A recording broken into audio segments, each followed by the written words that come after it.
Assalamualaikum dan salam sejahtera. Nama saya ni Muhammad Safwan bin Ahmad, nombor matrik 266152. Saya daripada kumpulan Q Kuantan Pahang. Dalam subjek GMJF 2014 Ekonomi dan Pembangunan, saya telah memilih tajuk bab 3 iaitu kemiskinan dan isu agihan.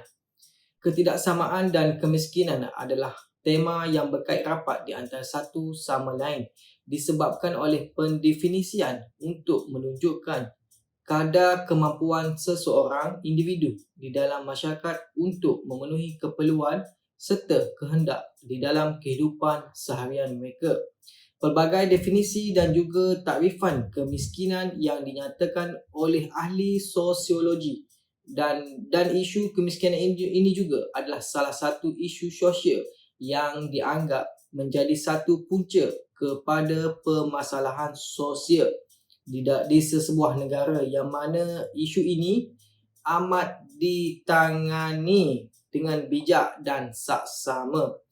Selain itu, konsep ini ataupun tema ketidaksamaan ini adalah dirujuk kepada kumpulan komuniti yang mempunyai kepelbagaian sumber seperti kewangan, akses dan infrastruktur. Kemudiannya mendapatkan barang keperluan perkhidmatan yang pelbagai dan keupayaan komuniti yang tersebut untuk mendapatkan serta memenuhi keperluan bagi kesemua perkhidmatan yang berkenaan dengan komuniti lain. Seterusnya, teori perkelasan kadar kemiskinan, yang mana ia terbahagi kepada 3 teori. Teori yang pertama iaitu teori penjelasan struktur, yang mana ia fokus kepada hubung kait bagi kemiskinan yang wujud di dalam sesebuah komuniti berpunca daripada perilaku ataupun kelakuan yang dipraktikkan yang sentiasa mempengaruhi keputusan yang diambil oleh mereka. Melalui teori ini juga, ianya dapat menggambarkan proses pembangunan sosialisasi yang gagal yang menjuruskan kepada kemiskinan yang berterusan. Manakala teori yang kedua adalah teori penjelasan budaya. Ketidaksamaan atau ketidakseimbangan di dalam proses mendapat peluang, di mana ketidaksamaan tersebut akan menyebabkan proses agihan serta perolehan ekonomi menjadi tidak seimbang, sekaligus memperlihatkan jurang yang makin besar dari semasa ke semasa bagi komuniti ataupun individu yang kaya dan miskin. Ianya juga berlaku apabila pendapatan yang kurang dan menyebabkan kadar simpanan yang rendah. Punca-punca inilah yang memberikan kekangan kepada seseorang individu dalam mendapatkan kemudahan asas seperti peluang pendidikan yang baik adalah rendah dan juga social mobility.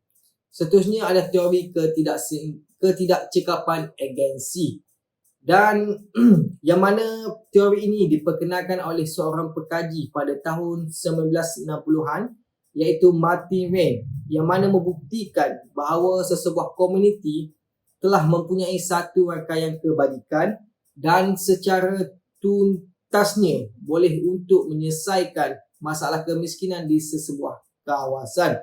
Dari proses yang tidak berjaya ataupun yang tidak mencapai sasaran mungkin disebabkan oleh beberapa faktor yang dihadapi oleh agensi yang berkenaan, seperti masalah teknikal, tiada penyelarasan ataupun koordinasi dalam suatu perkhidmatan, dan juga kegagalan bagi peringkat utama perkhidmatan. Seterusnya adalah berkenaan dengan kemiskinan tegar, yang mana merangkumi 2 aspek iaitu secara mutlak dan kemiskinan secara relatif. Okey, bagi kemiskinan mutlak adalah merujuk kepada pendapatan seseorang individu yang diperolehi daripada kurang daripada kadar semasa yang telah ditetapkan oleh kerajaan dan dilihat sebagai sulit untuk mendapatkan keperluan asas bagi menjalani kehidupan. Kedua adalah kemiskinan relatif, yang mana merujuk kepada ketidakseimbangan pendapatan ataupun dapatan ekonomi secara relatif sebagai petunjuk ataupun faktor utamanya. Konsep ini juga adalah berpaksikan kepada contemporary living standards sebagai dasar asas pembandingan. Okey, Seterusnya adalah berkenaan dengan isu-isu berkaitan kemiskinan bandar dan luar bandar. Seperti mana paparan yang ditunjukkan di sebelah kanan saya menunjukkan kadar pertumbuhan ekonomi Malaysia yang baik seiring dengan pembangunan prasarana bagi infra dan infrastruktur yang baik dan sempurna telah meletakkan bandar-bandar utama di Malaysia salah satu tumpuan penduduk dalam mempertingkatkan lagi taraf ekonomi dan juga kehidupan mereka. Di sini kita dapat lihat di mana kadar kemiskinan pada tahun 1970 menunjukkan 49.3%, di mana ia menurun pada 5.6% pada tahun 2019. Isu ini boleh diperincikan lagi dengan kemiskinan bandar menunjukkan penurunan daripada 21.3% kepada 3.8%. Manakala kemiskinan luar bandar pula menunjukkan 58.7% kepada 12.4%, di mana kedua-dua kemiskinan telah menurun. Itu berkaitan kemiskinan bandar dan luar bandar. Yang pertama adalah isu miskin bandar, yang mana permasalahan setinggan kawasan bandar. Manakala isu kedua adalah masalah pendidikan dalam kalangan warga miskin bandar. Yang ketiga adalah peningkatan gelandangan kawasan bandar dan akhir sekali adalah masalah sosial bandar. Itu adalah isu miskin bandar yang boleh kita kaitkan di dalam bab ini. Seterusnya adalah isu miskin luar bandar, di mana poin pertama adalah peluang pekerjaan. Yang kedua adalah faktor sejarah keluarga tersebut. Dan ketiga adalah peningkatan gelandangan kawasan bandar. Dan akhir sekali adalah taraf pendidikan yang rendah. Seterusnya adalah cadangan untuk meningkatkan lagi dan mengurangkan lagi kemiskinan di Malaysia.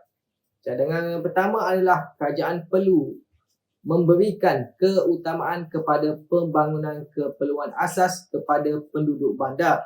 Yang kedua adalah kajian dalam menetapkan semula kadar upah bagi rakyat ataupun pekerja asas di Malaysia dengan merujuk kepada faktor-faktor terkini yang menjadi asas kepada kehidupan yang berkualiti.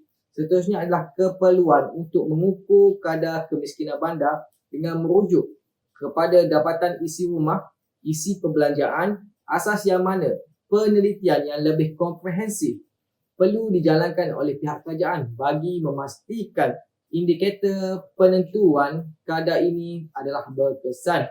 Yang keempat, cadangan yang keempat adalah menyediakan kemudahan sokongan seperti kewangan termasuk subsidi kepada kumpulan miskin bandar dan luar bandar. Yang kelima adalah mewujudkan inisiatif-inisiatif yang bersasar bagi membantu majikan untuk menggaji golongan yang mempunyai separa kemahiran bagi memastikan mereka ini mencapai dan mendapat gaji ataupun mempunyai punca pendapatan. Yang keenam adalah kerajaan perlu memperbaiki dan mempertingkatkan lagi kualiti perkhidmatan awam dan sebagainya. Dan akhir sekali adalah meningkatkan strategi serta langkah-langkah bagi program kesihatan yang lebih baik kepada golongan yang kurang berkemampuan ataupun miskin, kerana bagi memastikan lagi proses perancangan keluarga menjadi lebih baik dari masa ke semasa. Sebagai kesimpulan dalam bab ini yang boleh saya rumuskan adalah kemiskinan adalah satu permasalahan yang sangat rumit dan memerlukan pendekatan yang lebih berfokus, yang mana ianya memberikan impak yang besar dalam pembangunan sesebuah negara.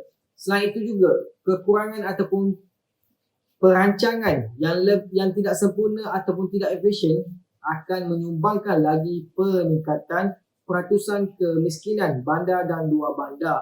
Dan akhir sekali adalah pendekatan yang holistik perlu diambil oleh pihak kerajaan walaupun agak rumit.